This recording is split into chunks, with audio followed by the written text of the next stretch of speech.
Good morning, Lawrence First Church, and welcome to worship. I'm in beautiful downtown Eudora. Maybe you can see it behind me. And usually we shoot these worship welcomes standing still in front of a camera, and we're wearing a microphone, and doing everything the right way. And I thought we'd just embrace the idea of being the church in our new Be the Church series and get out into some communities today. And so I'm here, like I said, in downtown Eudora, and the preaching today is going to come from Baldwin City. That was pretty loud. You probably heard that.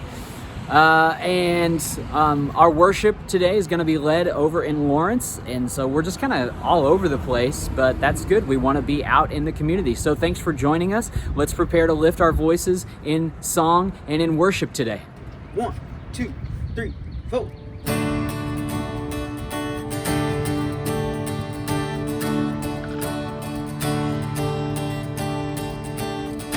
Did you feel the mountains tremble? Did you hear the oceans roar? When the people rose to sing of Jesus Christ, the risen one.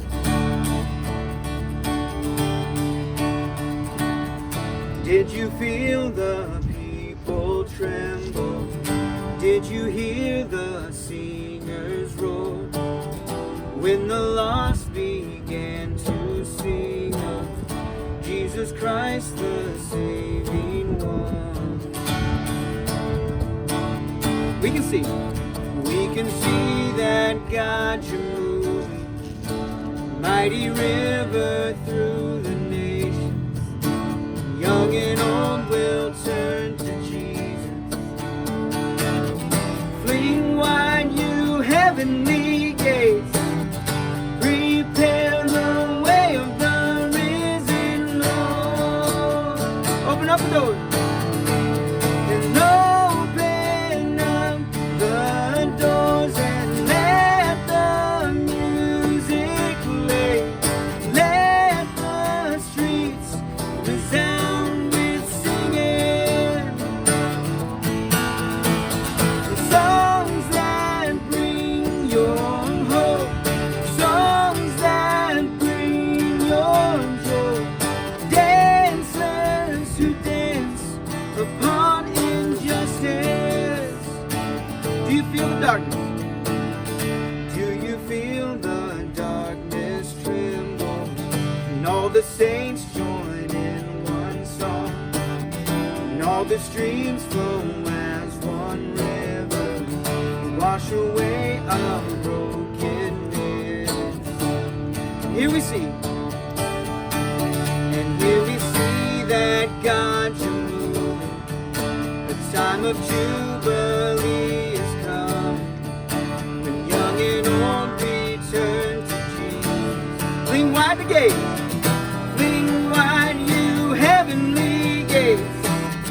Prepare the way of the risen Lord. And open up the doors and let the music play. Let the streets resound with singing. And songs that bring your hope. Songs that bring your joy. Dancers who dance upon injustice.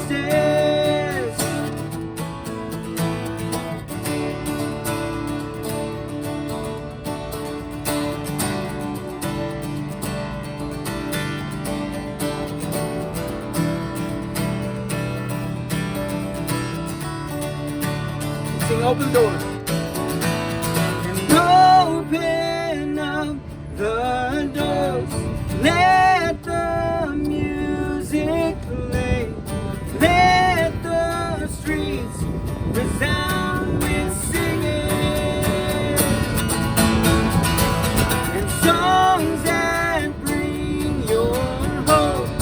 Songs that bring your joy.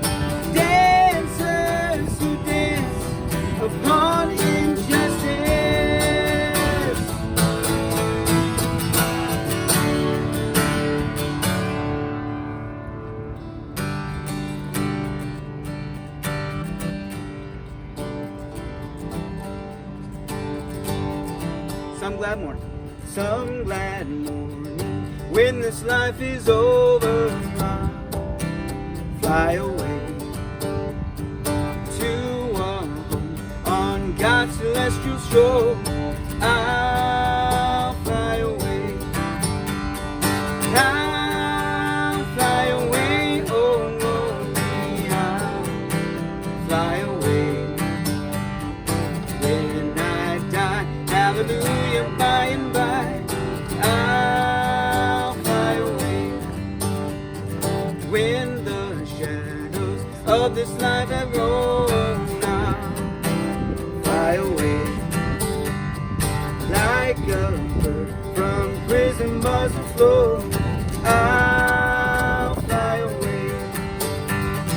I'll fly away, oh glory, I'll fly away. When I die, hallelujah, by and by, I'll fly away. Just a few more weary days and then I'll fly away to a land where joy shall never end. I'll fly away. I'll fly away. I'll fly away. Oh glory, I'll fly away. When I die, hallelujah, by and by, I'll fly away. One more time. I'll fly away, oh glory, I'll fly away. When I die, hallelujah, by and by, I'll fly away.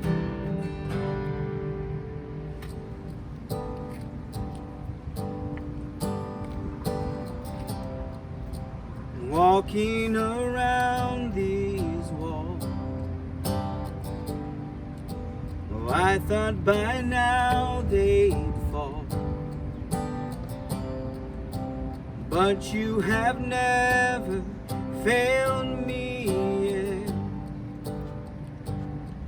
Waiting for change to come. We're waiting for change to come, knowing the battle's won. For you have never failed me yet. Your promise still stands. Your promise still stands. Great is your faithfulness, faithfulness. Still in your hands, this is my confidence. You never failed me yet.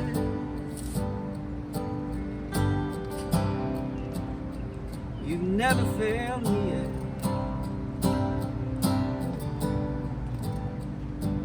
I know the night won't last, and I know the night won't last. Your word will come to pass, and my heart will sing your praise again. Jesus, you're still enough.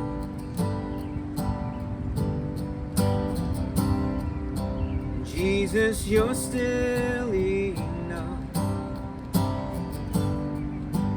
Keep me within your love. My heart will sing your praise again. Your promise still stands. Your promise still stands. Great is your faithfulness.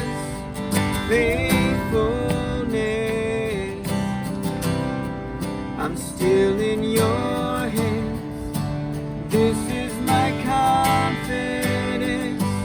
You never fail. Your promise still stands. Your promise still stands. Great is your faithfulness, faithfulness. I'm still in your hands. This is my confidence. You've never failed me yet.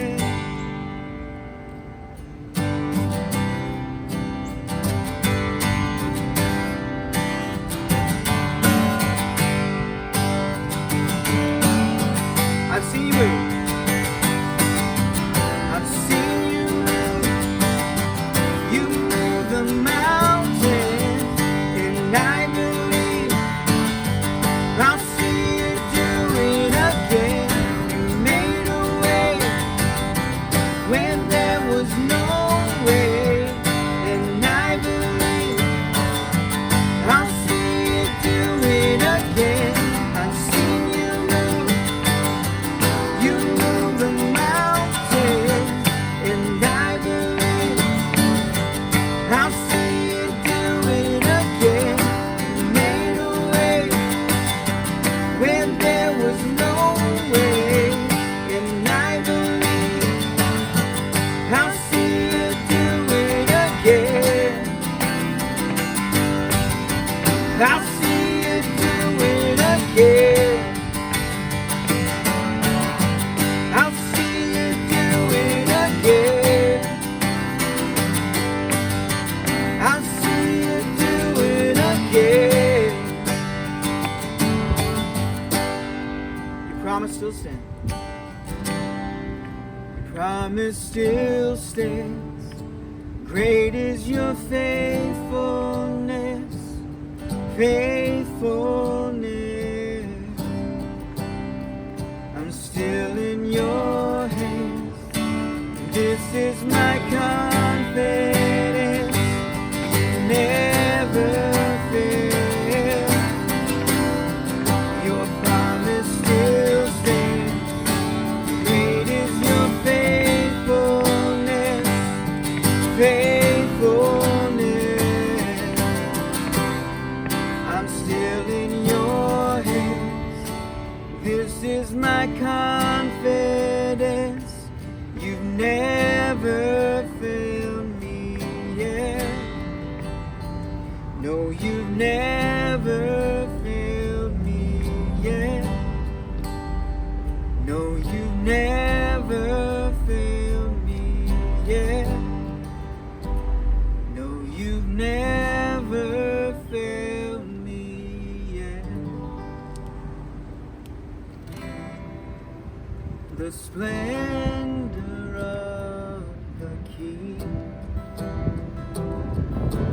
robed in majesty, let all the earth rejoice, all the earth rejoice. He wraps himself in light,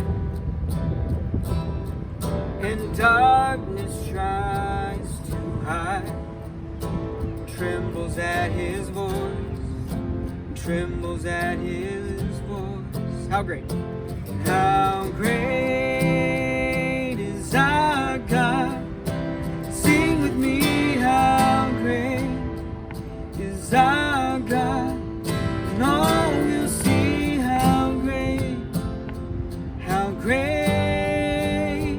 is our God. Age to age. And age to age, he said, time is in his hands, beginning and the end, beginning and the end. The Godhead three in one, Father, Spirit, and Son, the Lion and the Lamb, the Lion and the Lamb. How great! How great is our God? Sing with me, how great is our God? No, we'll see how great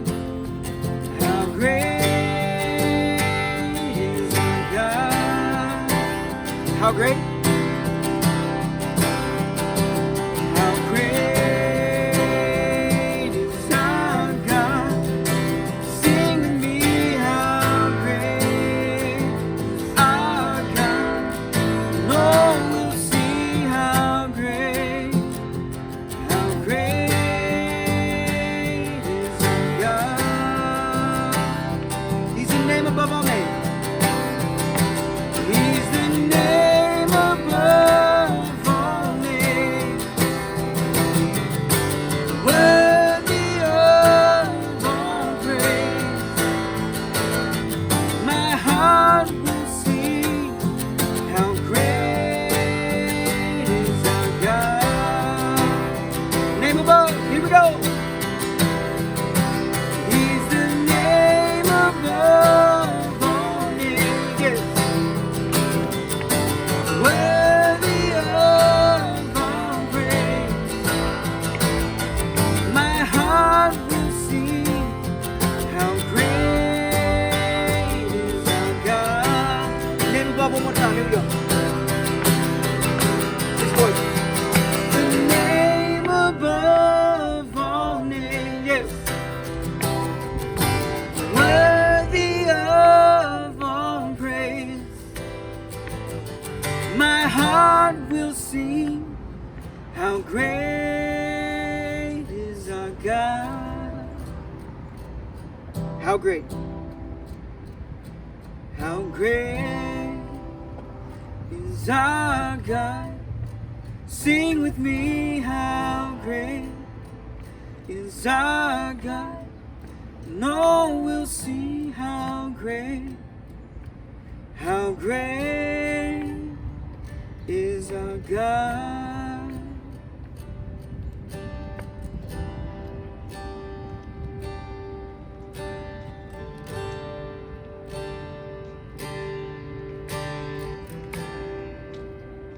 Promise still stands, great is your faithfulness,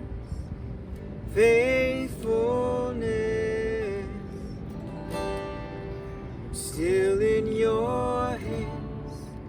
This is my confidence, you've never failed me yet.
The church is not a location, it's a mission.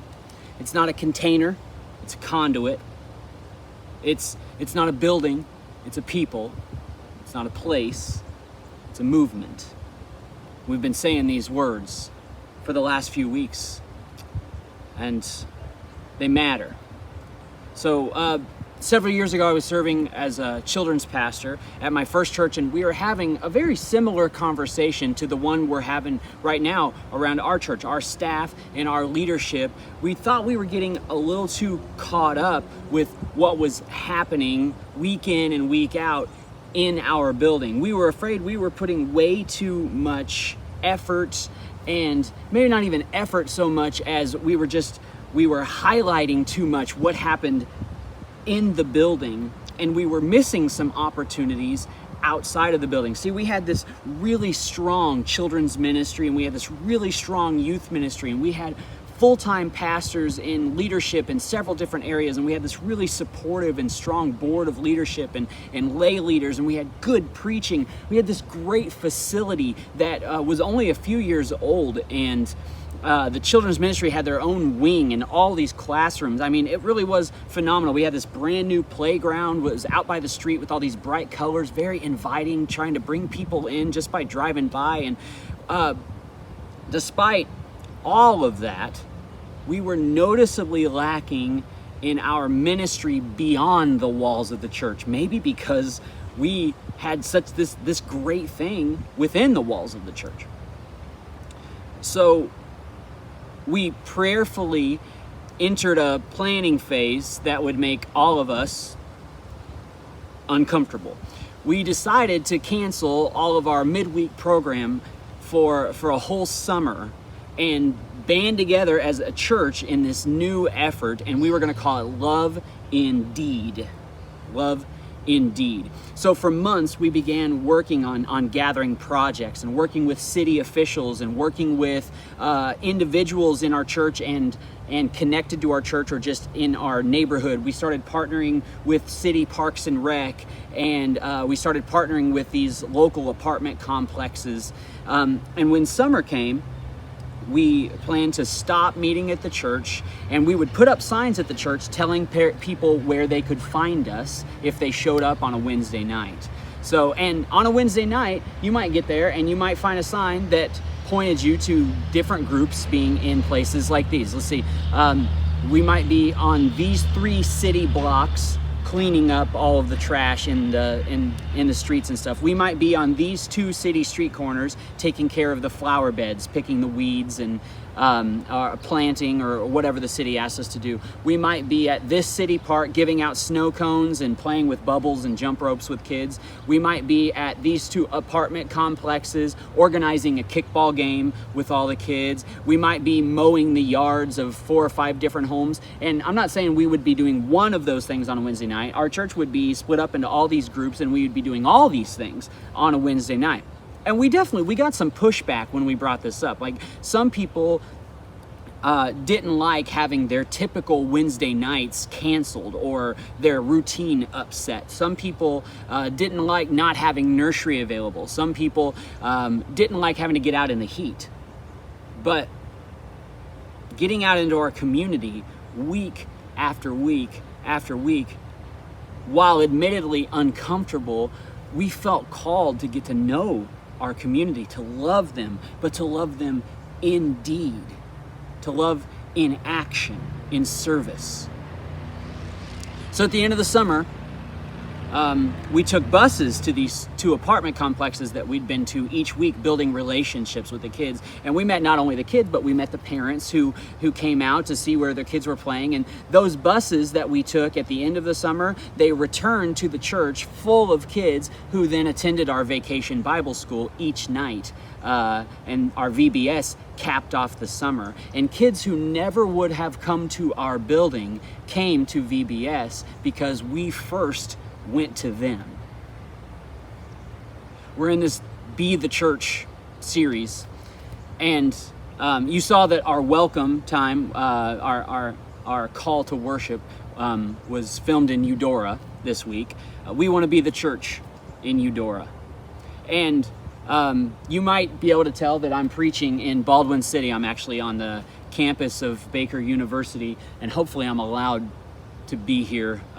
So if we quickly change scenes in the middle of the sermon, you'll know that I found out we were not allowed to shoot here. But we're on the campus of Baker. We want to be the church in Baldwin City. Our worship set was in Lawrence. We want to be the church in Lawrence and in Ottawa and DeSoto and Topeka and Perry-Lecompton and in Rantoul. I see you, Howard. We want to be the church out in our communities. So we've chosen to preach somewhere different each week besides our sanctuary to symbolically and really get outside the walls of the church. The church is a movement out into the world. In Matthew 25, Jesus is talking about the eschaton, which is a Greek word, which means the last days, the end of time. And this passage that he's talking about, he starts out by separating people into two groups. And there's a group on his left and there's a group on his right. And then it picks up at verse 34 after he's separated into two groups. And I'm going to read from verse 34 to the end of Matthew chapter 25. Then the king, and that's a capital K for king, so we know that we're talking about God here. The king will say to those on his right, "Come, you who are blessed by my Father, inherit the kingdom prepared for you from the creation of the world. For I was hungry, and you fed me. I was thirsty, and you gave me a drink. I was a stranger, and you invited me into your home. I was naked, and you gave me clothing. I was sick, and you cared for me. I was in prison, and you visited me." Then these righteous ones will reply, "Lord, when did we ever see you hungry and feed you, or thirsty and give you something to drink, or a stranger and show you hospitality, or naked and give you clothing? When did we ever see you sick or in prison and visit you?" And the king will say, "I tell you the truth, when you did it to one of the least of these, my brothers and sisters, you were doing it to me." Then the king will turn to the ones on the left and say, "Away with you, you cursed ones, into the eternal fire prepared for the devil and his demons. For I was hungry, and you didn't feed me. I was thirsty, and you didn't give me a drink. I was a stranger, and you didn't invite me into your home. I was naked, and you didn't give me clothing. I was sick and in prison, and you didn't visit me." And they will reply, "Lord, when did we ever see you hungry or thirsty or a stranger or naked or sick or in prison and not help you?" And he will answer, "I tell you the truth, when you refused to help the least of these, my brothers and sisters, you were refusing to help me." And they will go away into eternal punishment, but the righteous will go into eternal life. It's the word of the Lord. Now, I don't really want to get into the eternal fire and the devil and demons part of this today, but I think we can all agree that we'd rather be in the group that's on the right. Being in the group that's on the left is clearly bad news. So what does the group on the right do? Okay, the group on the right, they fed the hungry, they quenched the thirsty, they showed hospitality to the stranger, they clothed the naked, they cared for the sick, they visited the imprisoned. So each one of those things is a sermon in and of itself. So we're going to have to be brief today, but it seems like the general idea is pretty clear. The way that we choose to serve others matters. And it matters in our life today, the way that we're living now, and it obviously matters in our eternal life. So the group on the right, the group who inherited the kingdom, they participated in each of these things, feeding the hungry and quenching the thirsty, and that whole list. While the group on the left, they failed to participate in these things. So let's think about the group on the left for just a second. What would cause us to fail to get involved with these things? I was thinking about that. I was thinking, okay, well, they're uncomfortable, so our comfort might stop us from getting involved. Our time, we are busy people, and during this last few months, part of that has been a bit of a gift to be given a little bit more time and remove some things from our schedules. But usually, in our normal life, we are pretty busy people. Our safety might stop us. Some of the situations that call for us to go in and help other people put us in unsafe situations, or situations that we might look at from afar and think are unsafe. Perhaps resources might stop us. We feel like we don't have what it takes, the education or the training or the money or whatever that we feel like it might take to be able to help people. So I could see these being the things that we say, yeah, but I don't have this, or yeah, but this will happen. And they would be the things that maybe the group on the left, maybe that's what kept the group on the left from participating in the list that Jesus offered. But interestingly, Jesus did not say, well, I know you would have fed the hungry, but you had a pretty busy schedule with one kid in soccer and one kid in gymnastics and one kid in competitive dance. So I get it. I get why you didn't. And Jesus didn't say, I know you would have visited that lady who was sick, but it was pretty hot that day and she keeps her house pretty warm and it was really just best to stay home and enjoy your AC. Jesus didn't say that. He didn't say, well, I know you would have showed that man hospitality, but hey, safety first. He could have been an unsavory character. Jesus didn't say any of these things. In other words, he didn't really leave a lot of room for us to give a bunch of excuses for why we didn't participate in the things in Matthew 25. And I'm talking about myself too, okay? Look, I'm a writer, okay? I'm creative. You think I can't come up with excuses? I can. I can come up with a nice big list of very creative excuses. I can be a fountain of, well, I would have, but... And I imagine there are others among us that could be the same. Serving others doesn't seem to be an option in Jesus' story of the end of times. And that doesn't mean we can wait until the end of times to start serving. The story he tells is at the end, but the acts of service that he mentions, those are things that are happening during our regular life of being the church and living for and serving Jesus. And let's think about the list for just a second. Like food and water and clothes and health, we all can really get on board with those. Those make sense to us because those are like basic life needs. Those are things that we understand. Like there are organizations that we can work with to help with each one of those things. Maybe we could donate some time on a Saturday morning and we could give some canned goods. We can drop canned goods off at a place, right? And we can drop off a case of water and we can donate a tub full of our old clothes and jackets and pants and whatever. Like we can give all of those things, and those are good things, and we get that. We can wrap our heads around those basic life needs. But Jesus doesn't only list basic life needs when he talks about these things of service. When he talks about acts of service, at least two of them are different than all of those. At least two of them are above and beyond the basic needs of life, the things that it just means to keep us alive. Two of them have to do with love, and they have to do with thriving in life, showing love way beyond our comfort zone, hospitality to the stranger, and visiting the imprisoned. Those are not really on the basic needs of life list that we would typically think about. And I wish I really had time to dive deep into both of those things. But I want to touch on each of them briefly just because they're different than everything else that's on the list. Hospitality to the stranger does not mean that you have to go find a hitchhiker and invite them to stay in your guest bedroom with your family. That's not what it means. Now, it may mean opening up your home to someone who really needs a place to go. Hospitality to the stranger may be literally that. But let's think about other things that hospitality to the stranger, the other, might mean. Given the times that we're living in right now and all the division that we see on cable news, depending on which news network you like to watch, and all the division that we see on social media, perhaps there's someone in your life that sees all of today's issues very differently than the way that you see it. Stop right now and think, who's someone in your life that sees what's going on in the world right now from a totally different perspective than the way that you see it? Maybe they frustrate you.